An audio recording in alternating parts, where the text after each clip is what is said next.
Hey y'all, happy spring. We're Hey. back. Hey guys, starting the garden again. No, it's a little bit later in March. Started earlier last year. It's April. Oh, yeah, it's April. Well, anyway, we're downsizing this year, guys. Doing a little bit of experimenting. We're planning on relocating. So, we don't want to get too aggressive and take up too much space, especially if we relocate sometime in the middle of the summer. So it's gonna be a little bit different this year, but we got a few new things that we're gonna try out. Andrea's super excited, getting things prepped up. Yeah, we're starting a weed. I finally got my barrow. Maybe one day I'll get one that actually has a gosh darn wheel, and I'll have a wheelbarrow. Yeah. Anyway, we're out here hoeing, garden hoeing. Dylan doing most of the work per usual. So this is our plot that we have, right, Del? That's it. But we started to weed a little towards the left side where Dylan is where we're going to have our garden this year. This is just going to be extra space. We have some of our raised beds are falling apart.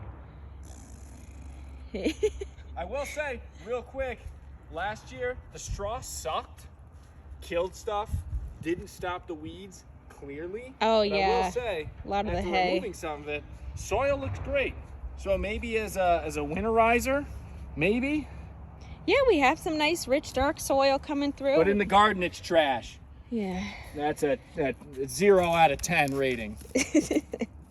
And we have some worms, right, Del? So that's a good sign. Oh yeah, we got worms. I got worms. You got worms. Garden's got worms. Cat don't.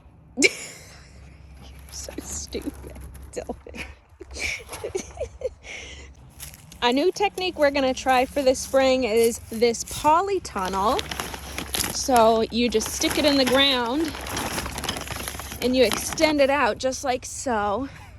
What? Well, yeah. Well, They get the gist. they get the idea.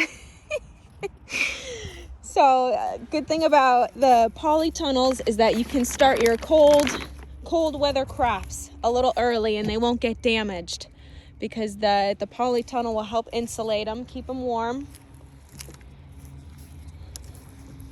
That's it, dear. Right, Del? So here's our new raised bed. We got it off Amazon. I put it together. It also comes with a poly greenhouse that will go over and help insulate when we go to bring our seedlings outside. So the good thing about raised beds is that you can control what goes in it and you can help prevent any weed growth. So the first layer we put in was just a bunch of broken branches and twigs. It's not too deep to where we needed to put logs. We could have added cardboard to help as a weed barrier, but because the raised bed isn't all that tall, we just felt that the branches will help so that way we don't have to fill it all the way up with soil. And eventually the branches are going to break down and return to the soil anyway, so it all works out. It's all compostable. And then with this raised bed, as you can see, it didn't last too long. These were here before we were here, so, not our ideal. However, I'm just taking whatever dirt we have left over in here, and I'm just gonna fill up the rest of my raised bed. Yay! Those were cute. All right, y'all, we're logging off. We're gonna keep working in the garden. Lots to do. Yeah, and get our winter crop, cold crop going. That's it. Happy gardening.